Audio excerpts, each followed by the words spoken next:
Assalamualaikum warahmatullahi wabarakatuh. Alhamdulillah wassalatu wassalamu ala rasulillah Sayyidina Muhammad ibn Abdillah, amma ba'du.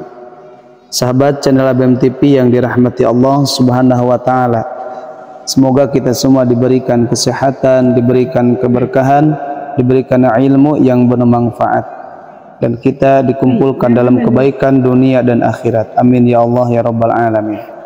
Ikhwan fillah, saat ini kita sudah melewati nisfu Sya'ban atau pertengahan bulan Sya'ban. Artinya Ramadan semakin dekat, tinggal menghitung hari. Kita akan kembali berjumpa dengan bulan suci yang sudah dinantikan sejak lama. Setelah melewati nisfu Sya'ban, ada beberapa hal yang perlu kita ketahui. Di antaranya hukum berpuasa di separuh bulan Sya'ban. Apakah berpuasa setelah nisfu Sya'ban masih dibolehkan dalam syariat Islam? Maka ikhwan fillah bisa menyimak video ini, jangan di skip. Sebelum saya lanjut, bagi yang belum bergabung di channel ABM TV bisa menekan tombol subscribe, like, comment, and share. Ikhwan fillah yang dirahmati Allah subhanahu wa ta'ala, memang ada beberapa hadis yang menyebutkan larangan puasa setelah melewati pertengahan bulan Sya'ban. Ada hadis dari Abu Hurairah radhiyallahu anhu, Rasulullah SAW bersabda, jika tersisa separuh bulan Sya'ban, maka janganlah berpuasa. Hadis riwayat Imam Tirmidzi nomor hadis 738 dan Abu Daud nomor hadis 2337. Ikhwan fillah yang dirahmati Allah subhanahu wa ta'ala, dalam redaksi lain Rasulullah SAW bersabda, jika tersisa separuh bulan Sya'ban, maka tidak ada puasa sampai datang Ramadan.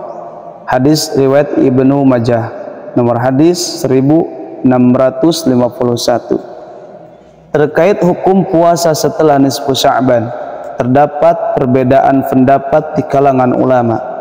Ikhwan fillah yang dirahmati Allah subhanahu wa ta'ala, dalam madhab Imam Syafi'i, orang yang tidak mempunyai kebiasaan puasa maka tidak diperkenankan berpuasa setelah nisfu Sya'ban, kecuali untuk membayar utang puasa Ramadan atau disebut dengan qada, ataupun karena kebiasaan, seperti kita sudah biasa melakukan puasa Senin Kemis, maka setelah nisfu Sya'ban maka dibolehkan bagi orang yang sudah melakukan kebiasaan berpuasa, seperti puasa Senin Kemis ataupun seperti melaksanakan puasa Nabi Daud.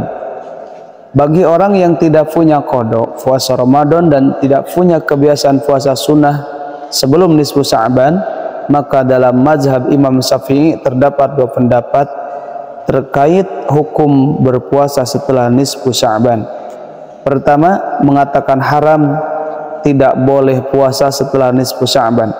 Kedua, ada yang memakruhkan berpuasa setelah nisfu Sya'ban.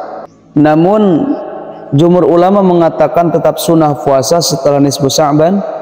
Jika Anda gak usah bingung terkait hal ini, kalau mau puasa, puasalah, dan caranya yang paling tepat adalah seperti Nabi.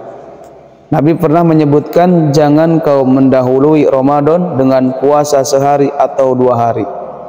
Maksudnya, setelah nisfu Sya'ban jangan puasa sehari atau 2 hari, kecuali orang-orang yang berpuasa sebelum nisfu Sya'ban yang sudah membiasakannya.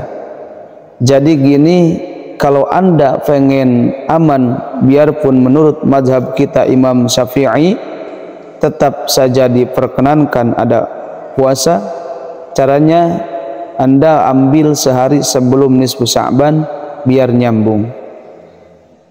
Kesimpulannya, bagi muslim yang punya qada puasa Ramadan dan terbiasa melakukan puasa sunnah seperti Senin atau Kamis atau puasa Nabi Daud dan lainnya, maka dibolehkan jika ingin berpuasa pada hari-hari setelah tanggal 15 Sya'ban. Adapun yang tidak memiliki utang puasa dan tidak terbiasa berpuasa, maka dimakruhkan. Bahkan ada ulama yang mengharamkan. Kemakruhan puasa setelah nisfu Sya'ban bisa hilang apabila terpenuhi beberapa hal, yakni melakukan puasa sehari sebelum nisfu Sya'ban memiliki utang puasa Ramadan yang harus dibayar atau memiliki kebiasaan berpuasa sunnah. Ikhwan fillah yang dirahmati Allah Subhanahu wa taala. Jadi kesimpulannya, kita bisa melakukan berpuasa jika kita sudah membiasakan puasa sebelum nisfu Sya'ban.